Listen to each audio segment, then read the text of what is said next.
Hello Exiles, this is Ryan from Behind Eyes Gaming and welcome to my update on my reverse chill Deadeye that uses Lightning Strike. Very fast character. Surprisingly, it's not going to look tanky, but I swear it's actually fairly tanky. You're going to see my HP total and you're going to be like, wow. That is a not particularly tanky build, but honestly, it is pretty tanky, and I'll talk about why. There's a lot of layers of defense going on here, and most of all, it does a lot of damage. It clears maps really fast. I'm doing tier 16s now. I've done some kind of endgame stuff, so I have done Katarina for June. I have done some of the Conquerors. However, this isn't yet the best bossing build, and I still have a lot of upgrades. But I've made some upgrades since the last build video, or when I first got to endgame with it. A decent amount of upgrades, and I want to talk about them. So, in case you didn't watch the previous video, in order to make this build work, we are using Ice Fang Orbit, which means you're chilled when you're poisoned, along with Maw of Conquest, which makes it so we're unaffected by poison, but not immune, so we can actually still be poisoned. And then we have Winterweave, which reverses the effect of chill on us. And lastly, the last piece of the puzzle is the Golden Rule, which reflects poisons onto us. So we have poisons reflected onto us, up to 100 of them, which also gives us chaos resist, which we desperately need. Hopefully I get a little bit from here. I'm definitely going to fix my chaos resist situation, because I'm also getting minus 12% from the Oscarm, which I really like because of all the crit chance we get from our accuracy, as well as the Assassin's Mark on hit. So I think it's pretty nice gloves for the build. Honestly, there might be like an additional strikes one we have that could be better, but overall I really like it. So I'm gonna go over the skill tree real quick. Skill tree hasn't changed much, except for we have a cluster jewel set up now, but other than that, we're not too focused on life. I had to spec out of Heartseeker, which I'll get next level, in order to get the crit multi, just so I could have enough for an additional Murderous Eye Jewel, which I have a couple of now, which are very important to the DPS. But yeah, basically we gone through the life and evasion stuff. Still need Primal Spirit for a couple of different reasons, but mostly for stats. The mana really helps too, because we do run out of mana whirling blading around. I'll just give an example, but once we build up our Tailwind, we start running ourselves out of mana whirling blading pretty quickly, as you can see. So when we're going through maps and we're not actually hitting enemies, if I like have to go through a part of the maps where there's nothing there, we'll go through. So we have Primal Spirits. And then, of course, we have dodge. We have a lot of the chain stuff, trick shot. So one of the key components to this build is ricochet, which gives +1 chain, and projectiles have a 30% chance to be able to chain when colliding with terrain. We are currently firing 11 projectiles. Would be 10, but we're actually getting another one from a cluster jewel, which I'll talk about. I got a very nice cluster jewel for this build. But we will be getting 14 at some point. I'm going to farm lab. I keep looking for a Maw of Conquest with Lightning Strike, has 3 additional projectiles, but the chances of getting that are very low. But yeah, 11 projectiles, and then we get 2 additional projectiles here, and then of course we have Gathering Winds and Wind Ward. So Wind Ward is giving us 15% less damage taken, because we pretty much always have 10 Gale Force up from the Gathering Winds. It's very easy to get 10 up pretty much instantly because of all the speed we have with this build. And then Wind Dancer. Wind Dancer gives us another 20% less damage taken. So we have a considerable amount of less damage taken, along with the Flesh and Stone when we're in Sand Stance from distant enemies. We are using dodge, spell dodge, and evasion and blind. Blind we have a few different ways. So I have all of these over here, and one of which is the Claws of the Hawk, which gives 10% chance to blind enemies on critical strike. We also blind enemies that are near us with Flesh and Stone. As far as dodge, we get that from Elusive, which is gotten through the Nightblade support, along with the dodge and spell dodge on the tree, and a little spell dodge from both my Oscarm as well as my boot enchant, which gives 6% dodge spell hits if you've taken spell damage recently. I could get 8% from Uber Lab. This is from Merciless Lab. So have that going. Scaling an enormous amount of chill and shock effect, elemental ailment effect, but mostly chill effect.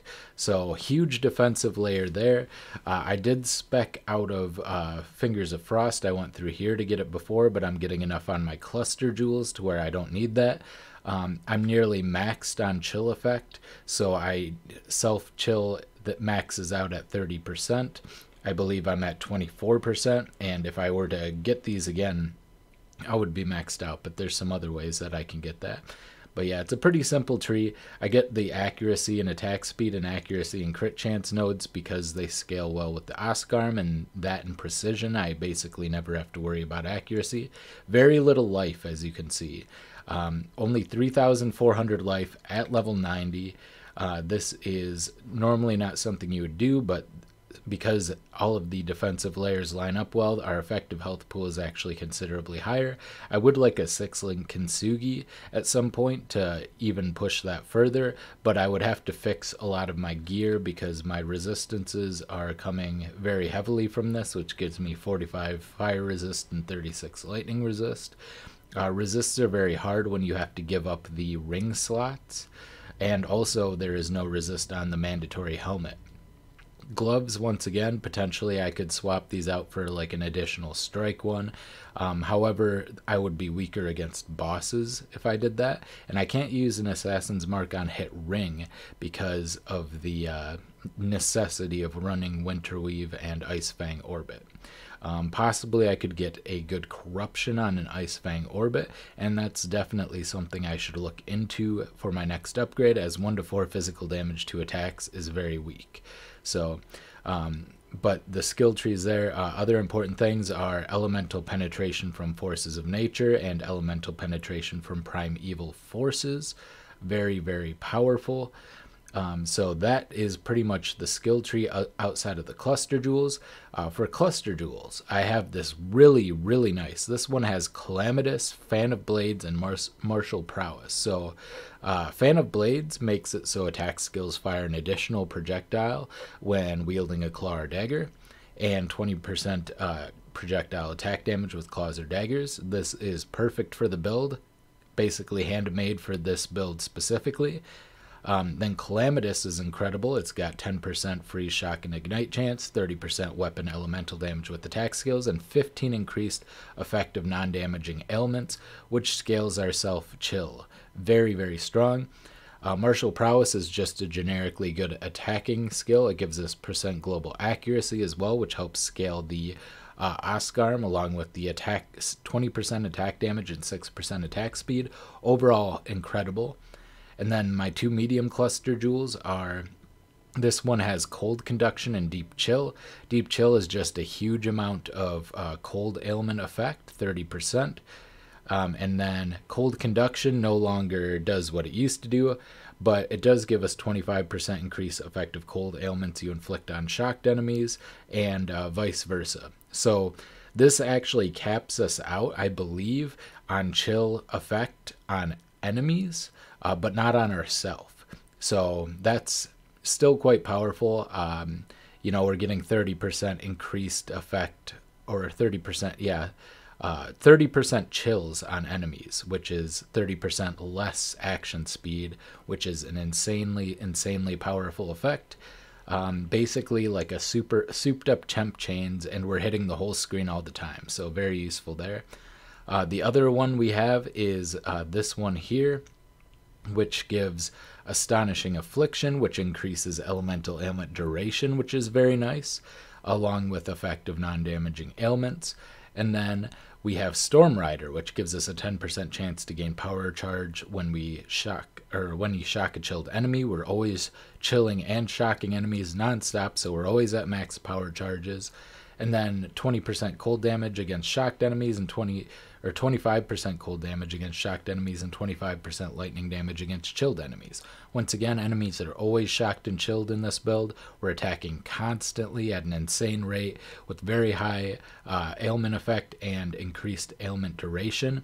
So this is very, very strong.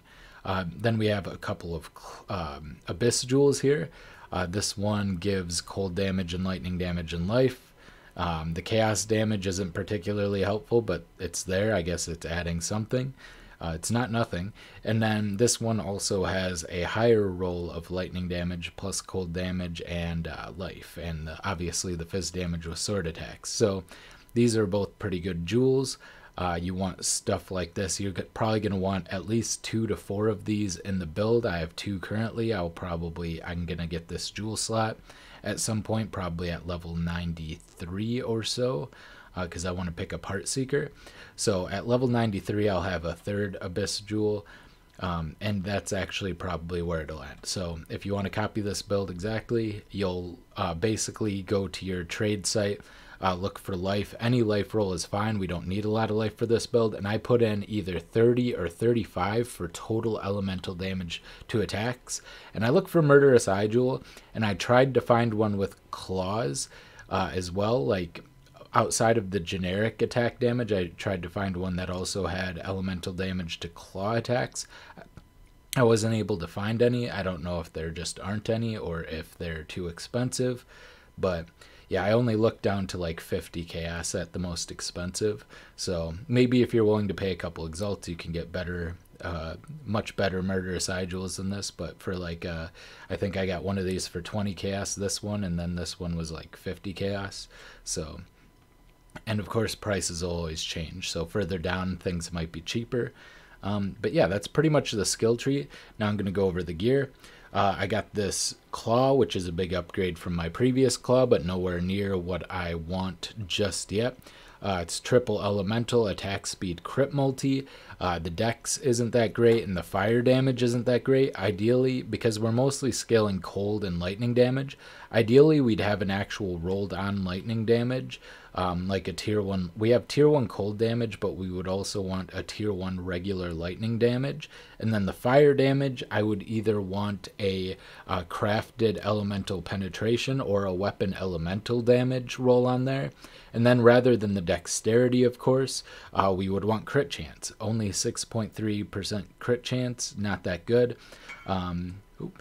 Just gonna quick make this, invite, sell an amulet. Sorry about this. I'll try to remember to cut it out of the video. If not, hey, let me know in the comment section below that I've made a mistake and left the trade in the video. It is distinctly possible I will forget to cut it out. And thank you. That was a curse, an additional curse corrupted Malagaro's cruelty. Sick. Awesome. Okay. So, yeah, we can use some upgrades for this. The attack speed's fine. It's a tier 1 attack speed. In fact, the attack speed's as good as you can get on Terror Claw, 1.9. You want a very, very fast, and yeah, it's a tier 2 max rolled crit multi. So this is still a very good claw. Don't get me wrong. But yeah, then we have the Mauve Conquest, which I talked about. It's not a great rolled one. It's pretty much kind of a middling one. I could just divine it and it'd be fine, or I could buy a better one. It'd probably be cheaper to divine it, maybe. I don't know. I got this amulet to replace what I had previously had, which was the replica Winter Heart. And the reason I had this is because I was trying to use the method from the previous league before they changed how cold conduction worked, and it doesn't work anymore. So I had wasted a Tribal Fury anoint on it, and I just used this probably until like level 87, 88, somewhere around there. I used the replica Winterheart. Finally bought a better one. This one has life, crit multi, weapon elemental, and lightning resist, which I needed. to get over, 75 lightning resist. So have all that going for it. And then I also have increased effective non-damaging ailments, which I crafted on there. Yeah, I think that's a pretty solid one. Shield, I'm still using the same shield. It's not that good of a shield. I would like a much higher evasion shield, but this does the job. It's got resistances. I crafted some cold and lightning damage on there, as flat damage is very, very powerful on this. So have that going. Still have the same boots. These boots are fantastic, except for the fact that I had to craft movement speed on them, but we're always going so fast that it's not that big of a deal. But just the chaos resist base is really nice. Obviously I can get much better boots, but I found these myself. I really like them. 52 intelligence is cool too. It fixes some problems with the build, so I'm keeping these for now. Belt, same one as I've had this whole time. It's just life, triple resist, and the strength, which is very helpful. It means that I do not have to allocate prowess, which is good. So heavy belt's good, or just a belt with the strength roll is also good. And then, yeah, this same 6-link that I bought, it was very cheap. I think it was like 10-15 chaos for this. It's just got life and 2 high resists. So that is the gear. And then flasks. I've changed up my flasks. So first things first, I have this silver flask of steadiness, which has used when you hit a rare or unique enemy if it's not already in effect. This gives me onslaught. I don't have any other way to get onslaught at the moment. I could get, for my last Abyss duel, I could get a chance for onslaught on kill. I actually think they might have removed it. I don't remember exactly. But this is a good way to just get some additional speed while we're fighting rares or bosses. And it also is, of course, Surgeons, which gives us 20% chance to gain a flash charge when we deal a critical strike. We're dealing a lot of critical strikes. So with our current crit rate, we're on non-uniques, we're critting for like 55% per chance to crit once we have power charges up, and on rares and uniques, which get the assassin's mark on them, I think we're in like closing in on 70% on those. So we get a pretty good solid chance to crit. If we can get a crit chance like a similar one to this except with crit chance on it, we could be reaching crit chance cap against bosses and rares, which would be very, very nice. And then I have this Quicksilver, which is automatically reused at the end of Flask effect, and it's got increased charge recovery. I don't think that's quite a max roll, but it's a fairly high roll, and I didn't want to waste a million alterations. Block and stun recovery is very good. Since we have such a low life, we get stunned pretty hard, so stun recovery is really good. And if we want to get more stun recovery, we can we could go and get Tesha. I haven't been paying very much attention to my Pantheon, and honestly I should. In fact, I don't really need what I have set up here, but basically we can stop stuns, which could be annoying. But at the moment I'm using this one, which kind of helps against bosses that do area damage, the Soul of Solaris. But I could very easily get more stun block recovery from this and this, which would give me like 75% stun and block recovery, which is pretty solid. I do have a freeze immunity Jade Flask, which comes in of heat, which comes in and I kind of want to re-roll it so it doesn't have increased duration, because I just want to not be frozen, but I don't want to have I guess it doesn't matter if the duration is longer actually, because the freeze and chill immunity is 4 seconds. So we actually slow down considerably when we use this, but I don't have any other way around freeze, so I'm kind of using it for that purpose.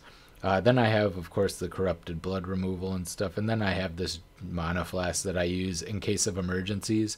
The only reason I would ever use the mana flask, because we have such high mana leech, is because it would be because there's the can't be leeched mod. I don't do maps that have that, but sometimes it comes up with the expeditions. So yeah, I'm just gonna do a quick let's do a crystal ore. That sounds fun. I'll just throw some chisels on it and Okay, vulnerability, avoid elemental ailments, reduce additional projectiles, Goatman. This seems very difficult, so I'm going to just go with it. All right, so this is a pretty hard one. I actually might die on this. You know, I don't really want to do Syndicate. I'm just going to get some Sulfite from this. I've been doing a lot of delve on this character. I want to get down to, I mean, not a lot of delve. I'm not even down to monster level 83 yet, but I'm working my way towards that. That's my goal at the moment. So I've been doing some Sulfite stuff. But yeah, we just throw on our Blood Rage, and then we start holding down the right click button, and we clear pretty quickly, get around pretty quickly. Yeah, these leap slams are going to be very brutal, especially from like the rare and blue ones. Get ourselves some good maps here. Alright, so this should be interesting actually. So ideally I would pay attention, but since I'm doing a video, I'm just gonna, I see currency, so we're just gonna throw it there, and I'm just gonna throw it around. I'm not gonna pay too much attention. There. We're just gonna hope that this isn't something that killed us, because I don't want to spend too much time thinking about this. And of course we have Vol Lightning Strike as well, which is very handy against large hordes of enemies such as this. I try to stay away from these guys instead of getting to the middle, even though we lose one of our strikes by doing that. You know, it's a lot. I'll still Whirling Blades through them every once in a while just to get Fortify, which is quite important. Oh yeah, I have Whirling Blades with faster attacks and Fortify, which I didn't really mention.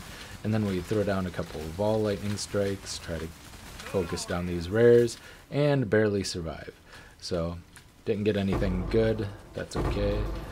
Maybe we'll get some currency. Scouring into Jewelers. Okay. Cool. Not the best, but it's something. But yeah, you can see the chill on us right now is 29% when we have our chills up. That is quite good. Sometimes it's 22%. It seems to vary a little bit. It's supposed to be consistent when we have poison. I must be getting frozen because, oh, I keep pressing my 3. I should stop pressing my freeze immune flask. It's slowing me down. I'm just nervous, so I want the extra evasion, but my evasion is actually quite low, which is something I want to fix about this build. Yeah, I was wondering why I was so slow.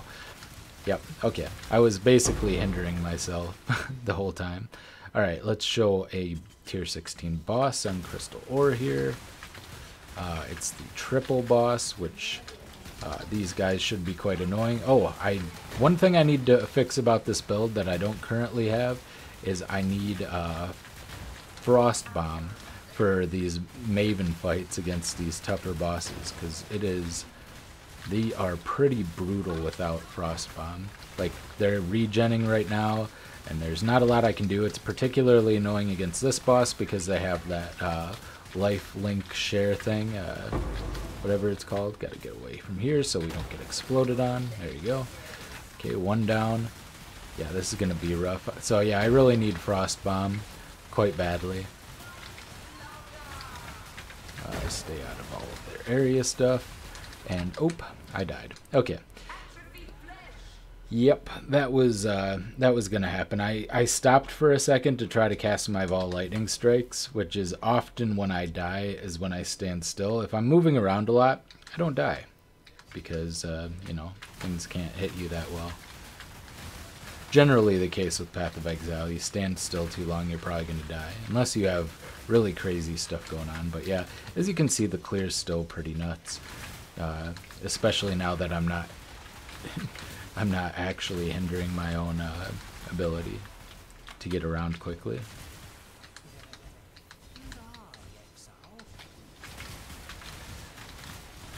Molten shells can hurt quite a bit. There. Okay. Now we're going to go all the way back and kill that boss. I swear we'll finish it this time. The Walk of Shame. We've all been there. I have died a bunch of times on this character. I'm going to be very transparent. I've died 72 times up to level 90. That's a pretty considerable amount. But yeah, we're going to throw down both of our Ball Lightning Strikes, get out of the way of the AoE stuff, and try to kind of stick close, but not too close to these two. There. Okay. We did it. Cool. So that is the map. You got to see it in all of its awkward fury, but yeah, it's pretty quick. That was a pretty hard map. They were avoiding our shocks and chills, taking less damage from our crits, which is part of what it was built around, and we were cursed with vulnerability. And considering we have 0 physical damage reduction, we have literally 0 armor and 0 physical damage reduction, vulnerability can be quite deadly. So that's about as hard of a tier 16 boss. Obviously you can get a harder map, but that was a pretty hard one still. So a good example of what you can expect. That's pretty much everything. I hope you enjoyed. This has been Ryan from Behind Eyes Gaming, and I will see you next time. Bye!